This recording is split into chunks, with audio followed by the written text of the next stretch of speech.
This is Swati, your English educator from magnet brains, एक ऐसा channel जहां मिलती है आपको फ्री एजुकेशन, चाहे हम किंडरगार्टन की बात करें या क्लास 12th की competitive exams, IIT, Z, NEET or personality development courses like spoken English course. Everything is available at this one platform जहां आपको किसी भी तरीके का कोई पेमेंट करने की जरूरत नहीं है. Everything is available for free from best of the teachers. Now in this video we are going to start with class 8th English midterm question paper solution. The name of the school is Neil World School, Morena. So all those people who belong to this particular school, आपके लिए बहुत अच्छा मौका है to understand कि किस तरीके से आपका जो पेपर है वो आपको सॉल्व करना है, कहाँ आपके मार्क्स कटे हैं एक्सेट्रा. और जिन लोगों का ये पेपर नहीं है, कोई बात नहीं, this is a sample paper for you, so let's begin. Now here the general instructions. First of all, time allotted it's 3 hours. This paper consists of 3 sections. So सबसे पहला reading section which is for 20 marks. Then we have writing and grammar section for 30 marks. And then we have literature section for 30 marks. You have to attempt all the questions and of course don't write anything on the question papers. मतलब marks कटने के लिए अगर आपको लिखने का मन है तो आप लिख सकते हो. All the answers must be correctly numbered as in the question paper and written the answer sheet provided to you. So basically क्या होता है ना, कभी कभी हम लोग क्वेश्चन का नंबर अलग डाल देते हैं और आंसर अलग डाल देते हैं एंड हमारे मार्क्स चले जाते हैं. So don't do that. Read each question carefully and follow the instruction. सारे क्वेश्चन बहुत ही तमीज से पढ़ना है और then we have to follow the instructions. Now here let's start with the reading part. Let's begin. The story of Robinson Crusoe, few people know, is based on a real life incident. ये जो story है Robinson Crusoe की, बहुत कम लोगों को पता है कि ये रियल लाइफ इंसिडेंट पे आधारित है. The son of a cobbler, cobbler क्या होता है? A shoemaker. So the son of a cobbler, Alexander Selkirk, was a wayward. अब wayward का मतलब क्या होता है यहाँ पे? wayward का मतलब होता है difficult to control or predict because of willful or perverse behavior. difficult to control or predict मतलब ऐसा कोई इंसान जिसे समझ में नहीं आता कब क्या करेगा, क्यों? क्योंकि उसका बिहेवियर बिल्कुल सही नहीं है. So Alexander Selkirk was a wayward young man with little respect for authority. जब आपकी अथॉरिटी होती है उसको उसकी कोई रिस्पेक्ट नहीं थी. Abject conditions at sea and the cruelty of the captains made the sailors miserable in those days. Abject का मतलब क्या होता है? Completely without pride and dignity. तो जो लोग जो है दूसरों को बिल्कुल भी रिस्पेक्ट से ट्रीट नहीं करते, तो क्या होता है? उनको डिग्निटी नहीं फील होती, उनको जो है प्राइड फील नहीं होता, जिसकी वजह से वहाँ पे क्या हुआ, जो इनको बोलते हैं एब्जेक्ट कंडीशंस, मतलब बहुत ही क्रूअल और रूड कंडीशंस जो होती हैं सी में. And the cruelty of the captains made the sellers miserable in those days. उस टाइम पे जो सेलर्स थे वो बहुत परेशान हो गए थे अपने कैप्टन्स की क्रूअल्टी की वजह से. It was not surprising that Alexander became rebellious and malevolent even when he became a sailor. So obviously जब आप इतना क्रूअल बिहेवियर, इतना रूड बिहेवियर जो है बेयर कर रहे हो, तो क्या होता है? आप रिबेलियस हो जाते हो, मतलब आप जो हो उसके अगेंस्ट में लड़ने के लिए तैयार हो जाते हो. सो अलेक्जेंडर जो था वो रिबेलियस हो गया एंड मेलवोलेंट. मेलवोलेंट का मतलब हो गया इविल माइंडेड, कि मैं इसको ये कर देता हूँ, सामने वाले को नुकसान पहुँचा देता हूँ. In 1704, he was a sailing master on a ship when it anchored for repairs near the desolate island of Juan Fernandez, about 650 kilometers west of Chile.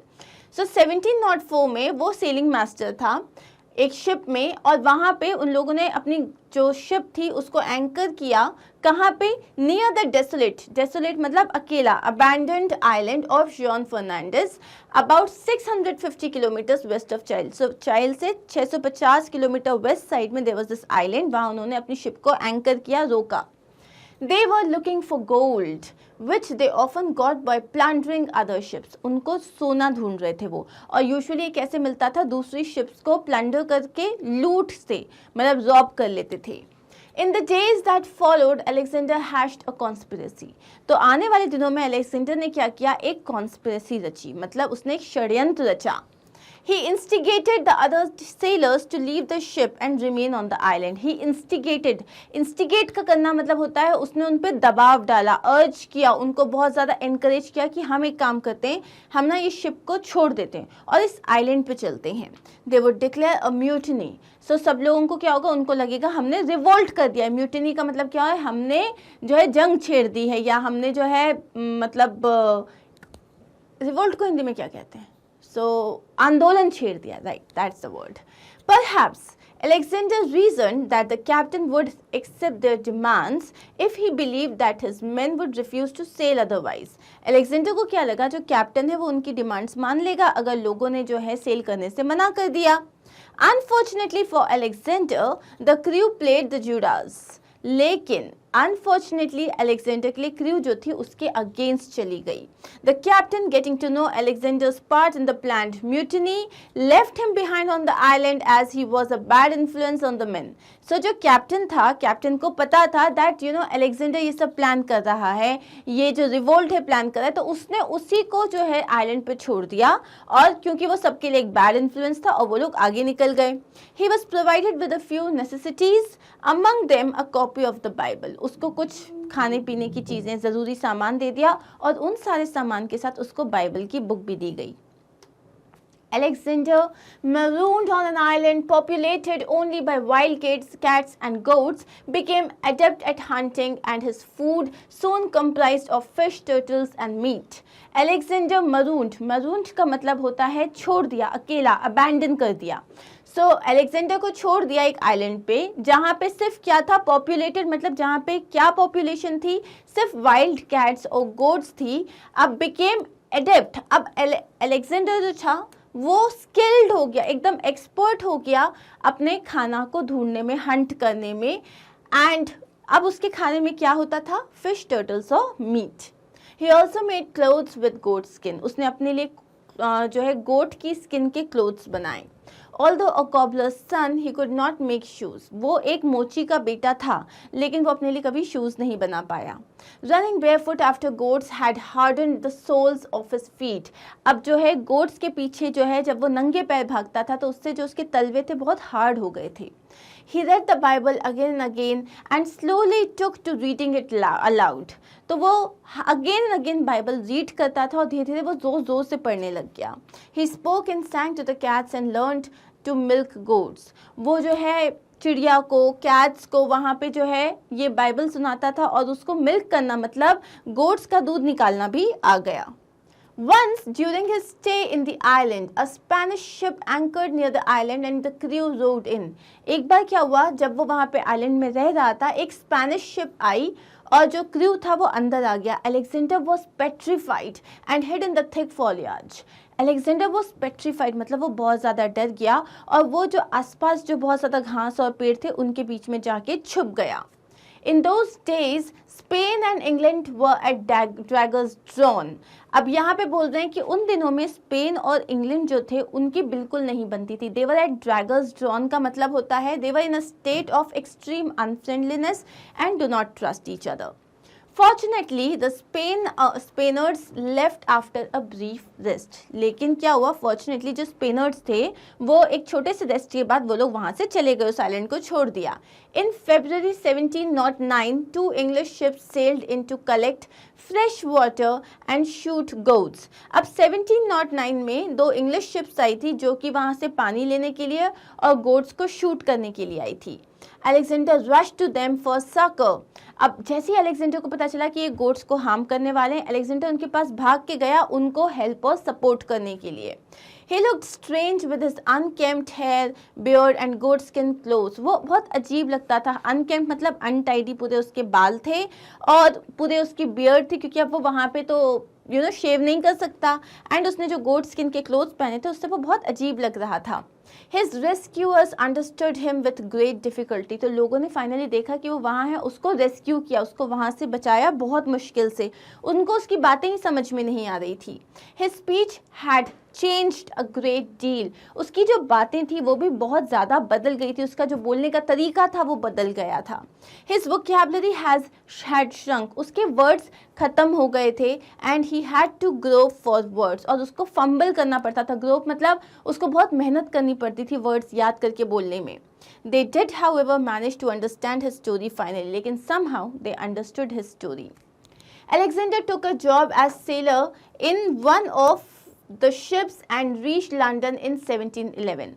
Finally, Alexander ने as a sailor जो है एक ship में job ले लिया और 1711 में वो लंदन वापस आया. He returned home with a large fortune. वो घर आया बहुत सारे पैसे के साथ.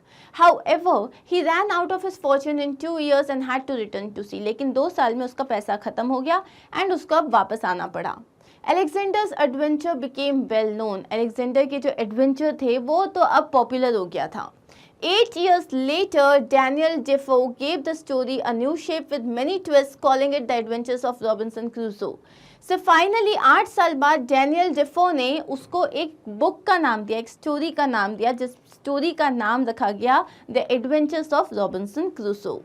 It was now the story of a man who was shipwrecked on an island.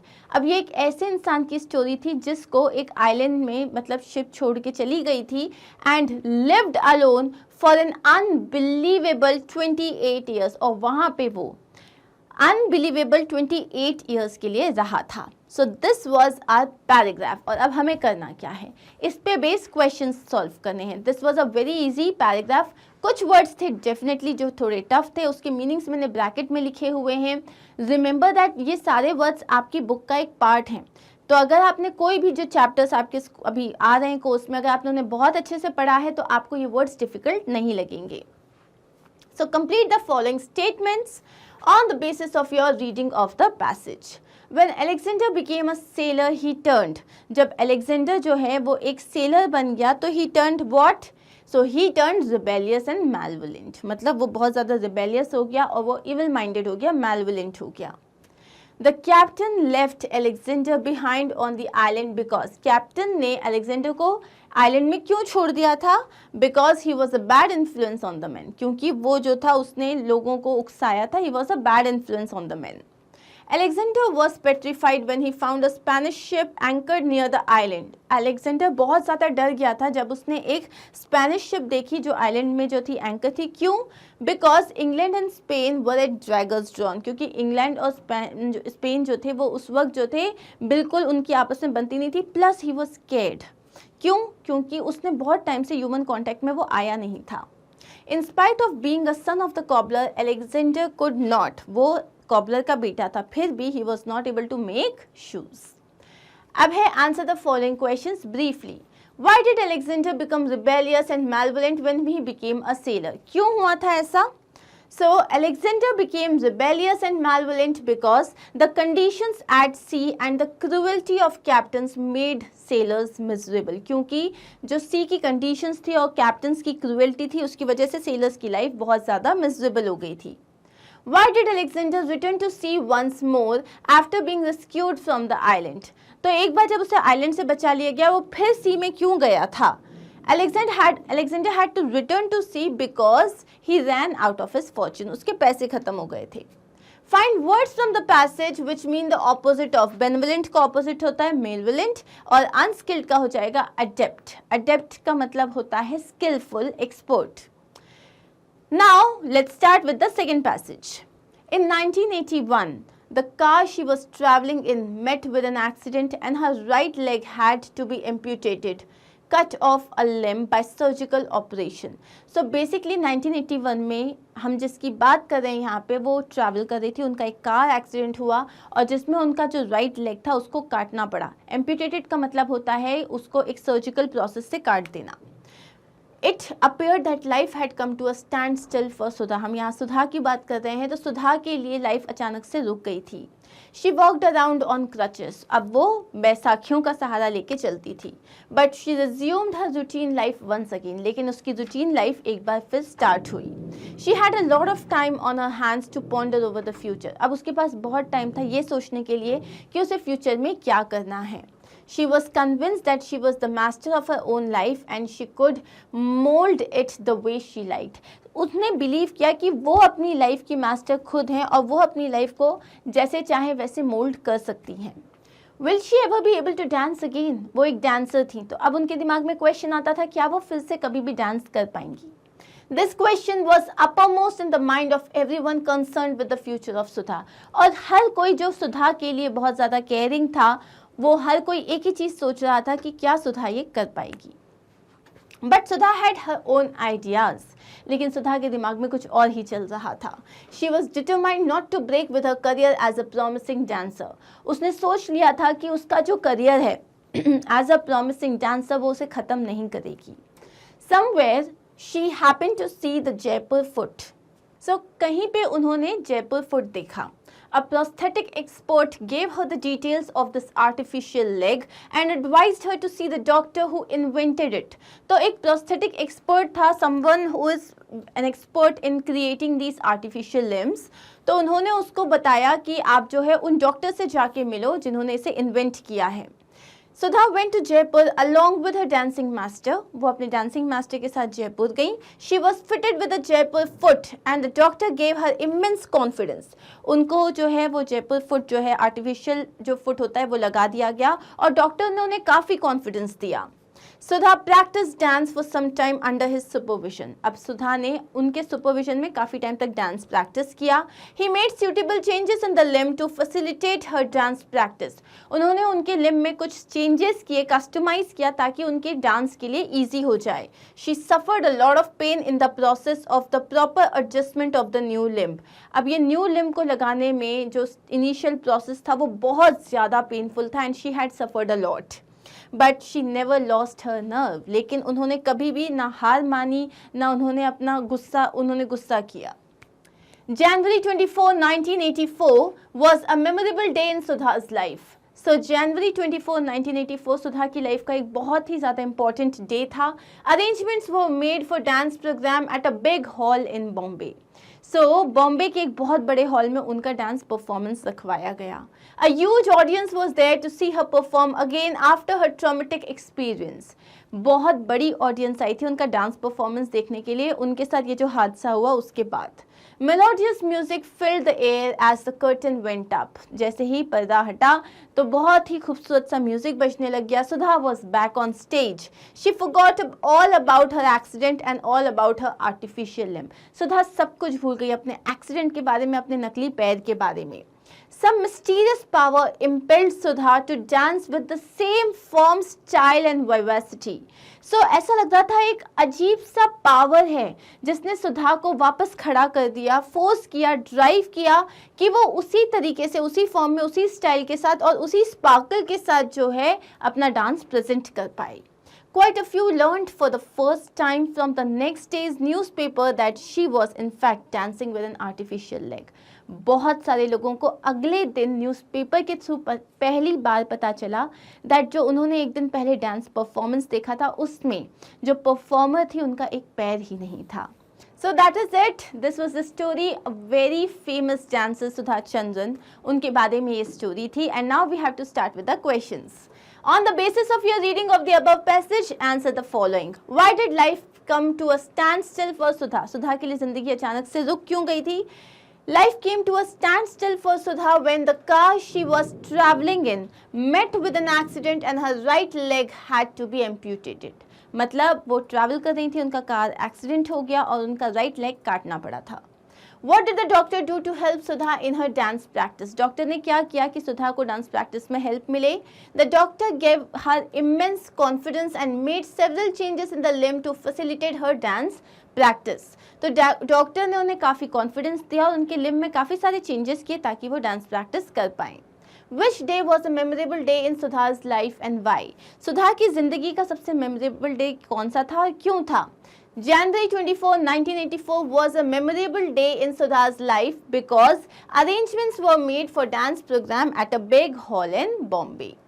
Now take the correct option in the following. A prosthetic expert कौन होता है? Prosthetic expert होता है एक surgeon who fixes artificial limbs. Next is a traumatic experience किसे कहते हैं? An experience of shock due to wound और इंजरी, किसी इंजरी और किसी मतलब घाव की वजह से आप जो शॉक में चले जाते हो उसे बोलते हैं traumatic experience. The traumatic experience in Sudha's life, Sudha की लाइफ का ट्रॉमेटिक एक्सपीरियंस क्या था? The experience of the car accident and the amputation of her right leg. Now quote a sentence from the passage where both the incidents 1 and 2 are mentioned. So पहला incident जहाँ पे उनका accident हो गया और दूसरा इंसिडेंट जहाँ पे उन्हें जयपुर फुट लगाया गया था, कौन सी लाइन है जिसमें दोनों ही चीज एक ही लाइन में कही गई है? So the answer is Sudha forgot all about the accident and all about her artificial limb. Next is grammar part. Fill in the blanks with appropriate phrasal verbs given. तो यहाँ पे आपको कुछ phrasal verbs दिए हैं, broke, upon, brought about.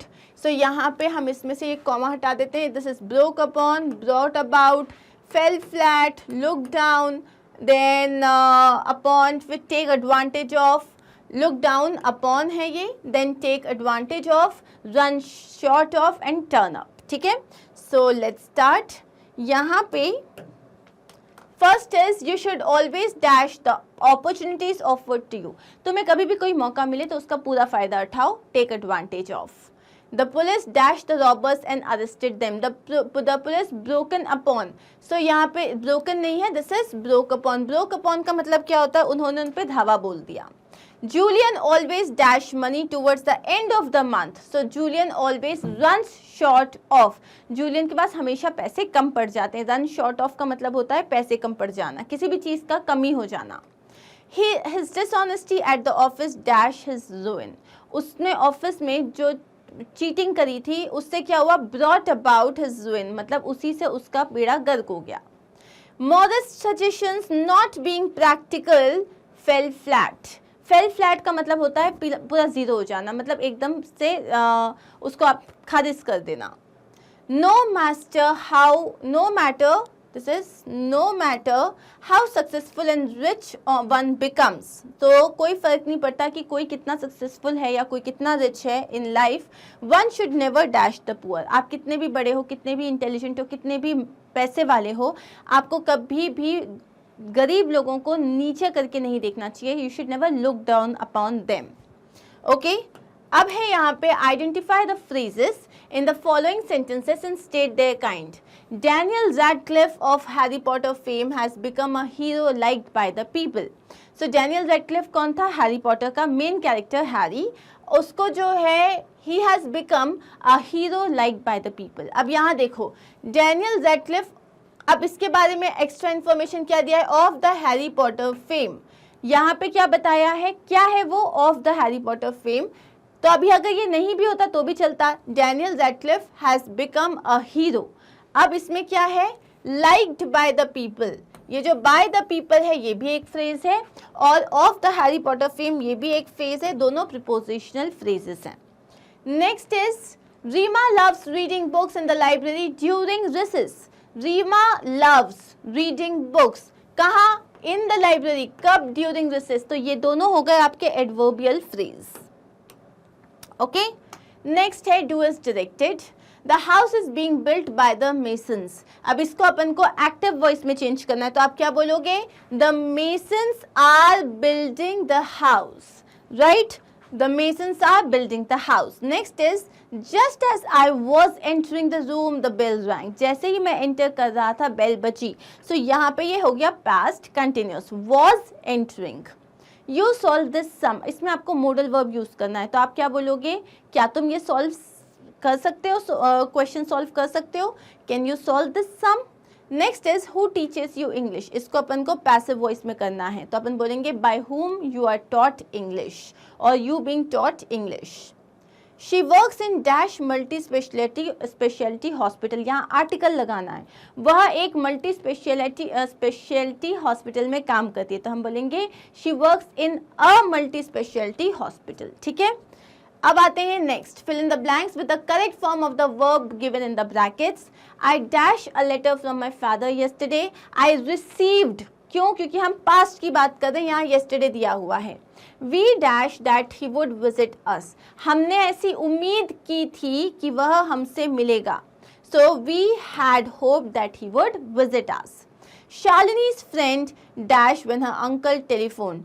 Shalini की जो friend थी वो निकल रही थी जब उसके अंकल ने टेलीफोन किया। सो शालिनीज फ्रेंड, अब यहाँ पे क्या आ जाएगा, वर लीविंग। अब यहाँ पे अपन इसको वॉज लीविंग कर देते हैं, ठीक है। Next is the accident at 6 o'clock this evening. The accident, अब आज 6 बजे एक्सीडेंट हुआ था मतलब अकर्ड हो जाएगा। अब आपके पास आता है राइटिंग पार्ट में, your brother is extremely disappointed at not being elected the school captain. तुम्हारा जो भाई है वो बहुत ज़्यादा दुखी है क्योंकि वो स्कूल का कैप्टन नहीं इलेक्ट हुआ। उसको एक लेटर लिखो उसको एनकरेज करने के लिए और उसको बोलो कि आगे देखो, लाइफ में आगे बढ़ो, ठीक है। तो सबसे पहले हमने क्या लिखा है यहाँ पे, सबसे पहले हमने लिख दिया sender's address A202 Thakur village Mumbai. एक लाइन छोड़ना है, then you have to write the date, then you will again leave a line and you will start with the salutation. What is the salutation here? Dearest brother. Now, I recently got to know the election result of your school. मुझे अभी अभी आपके school का election result पता चला है। Brother, I'm really proud of you for trying so hard. मैं बहुत ज़्यादा खुश हूँ कि तुमने इतनी मेहनत करी। We have always been taught the importance of trying. हमें हमेशा मतलब कोशिश करने की इम्पोर्टेंस बताई गई है। Hope for the best and be prepared for the worst is something we have always practiced. हमें हमेशा यही सिखाया गया है कि अच्छे से अच्छा करो और बुरे से बुरे के लिए तैयार रहो। It is okay if you haven't won. It's okay अगर तुम जीते नहीं हो। You participated with all heart and had given your best. आपने बहुत मेहनत से पार्टिसिपेट किया और आपने अपना 100% दिया था। This is what matters the most. और यही जो है सबसे ज़्यादा मैटर करता है।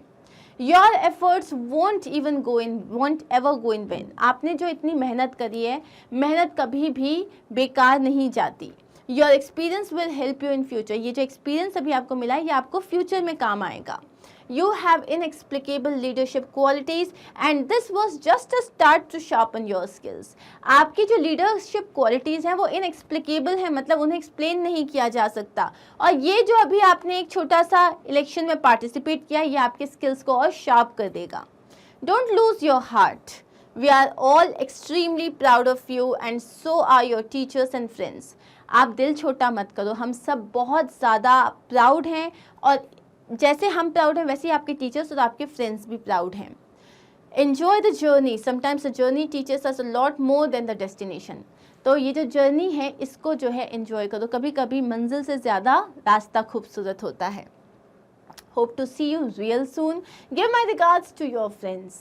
आपसे बहुत जल्दी मिलेंगे, अपने सारे फ्रेंड्स को मतलब मेरा रिगार्ड्स देना। Yours lovingly big brother and that is it. I hope you like the letter.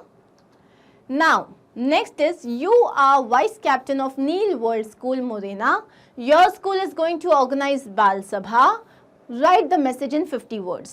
तो हमने इसके लिए मैसेज लिखा हुआ है, dear all, our school is organizing a बाल सभा on 30th of November 2022. Details will be shared in school auditorium in the 7th and 8th period. House captains and vice captains are requested to be present in the meeting. Smita, vice captain. Simple? Okay, so moving on. Now we have the literature part. Read the extract carefully and answer the following questions. McCavity's ginger cat, he is very tall and thin.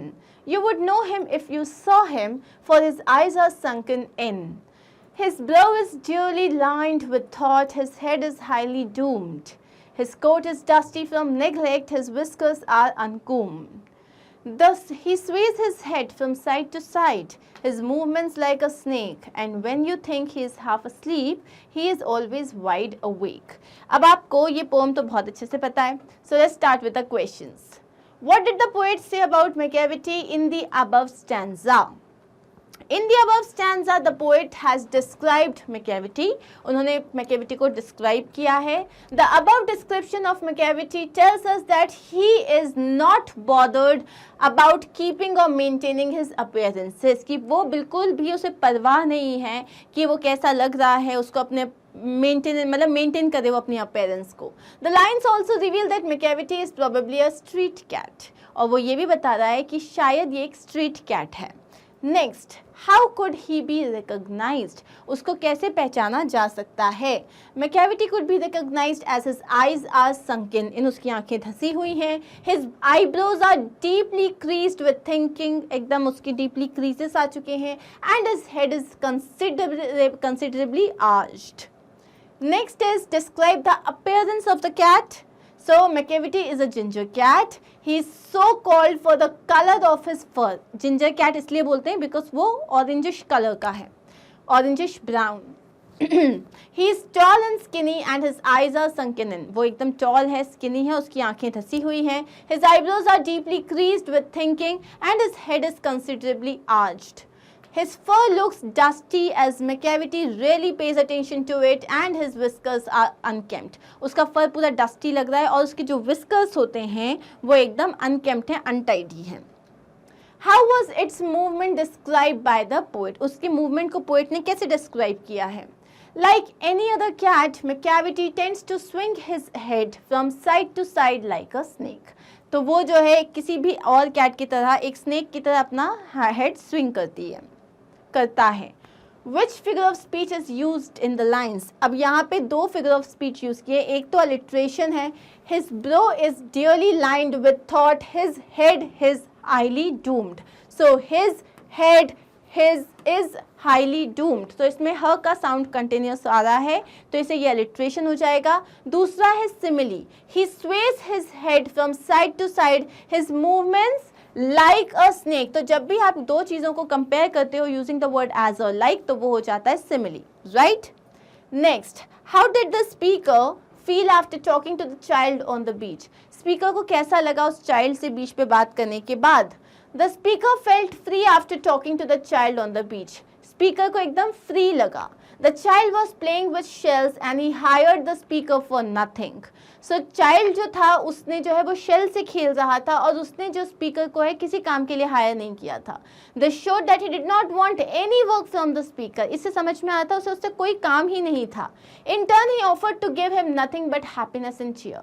उन्होंने उससे लिया तो कुछ नहीं लेकिन उसको क्या दिया? स्पीकर को क्या दिया? हैप्पीनेस और खुशियाँ, cheer.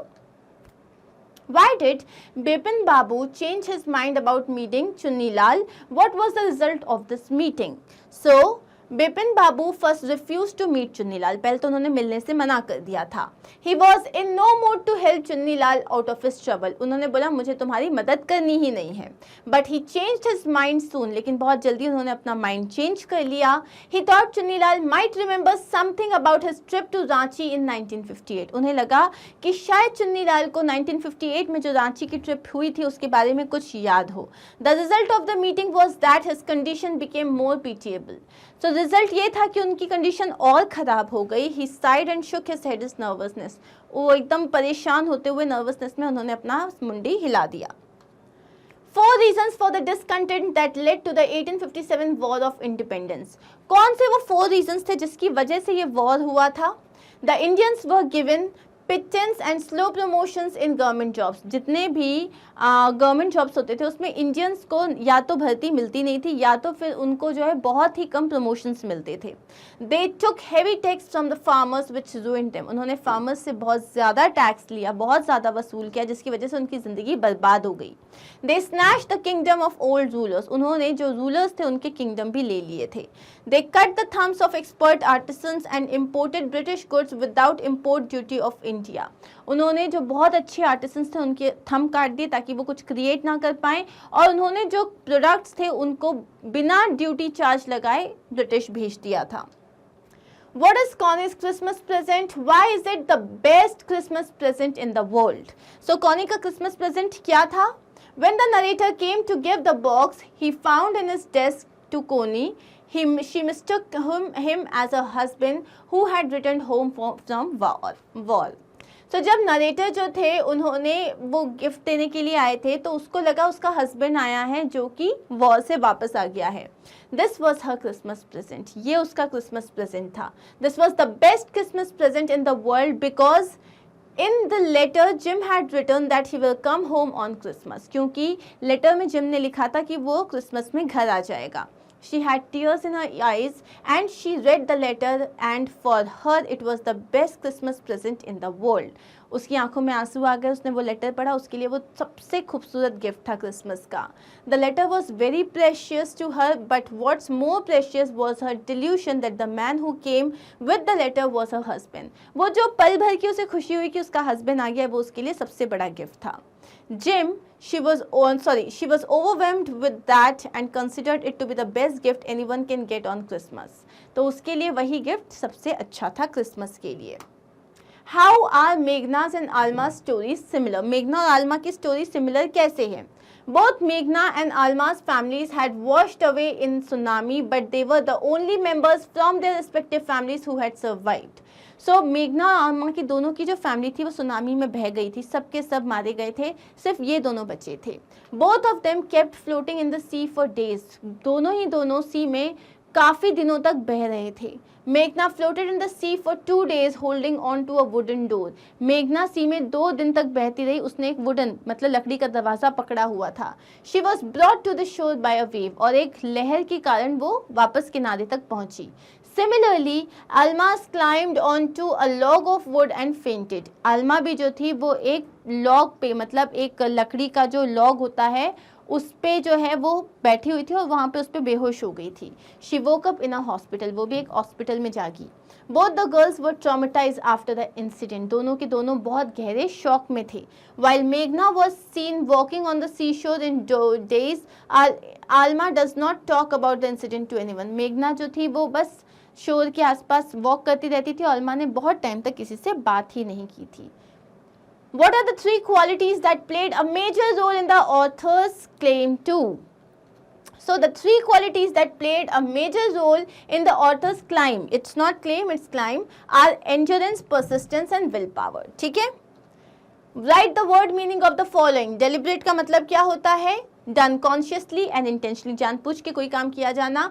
जुबिलेंट का मतलब होता है बहुत ज़्यादा खुशी फील करना, फीलिंग और expressing great happiness and triumph. Defied का मतलब होता है मना कर देना, नहीं करना मुझे ये काम। ओपनली रेजिस्ट और रिफ्यूज टू ओबे। अब इनके अपन को एंटोनिम्स लिखने हैं। क्लियरली का हो जाएगा डाउटफुली, इंसेनिटी का sanity, thankfulness thanklessness and meek का हो जाएगा impatient. And here we are done with this paper. I hope you have understood this well. इसका रीडिंग कॉम्प्रिहेंशन पार्ट जो था वो आपको थोड़ा टफ लगा होगा, बट ट्रस्ट मी आपको प्रैक्टिस आप करोगे, आपका सब जितने भी डाउट्स हैं बहुत जल्दी क्लियर आउट हो जाएंगे। कोई भी डाउट है आप कमेंट सेक्शन में लिख सकते हो। हम लोग बहुत सारे ऐसे पेपर्स करने वाले हैं, तो बने रहिए मैग्नेट ब्रेन्स के साथ। And yes, do not forget to like, share and subscribe अभी के अभी। Okay, take care of yourself. मिलते हैं बहुत जल्दी। बाय।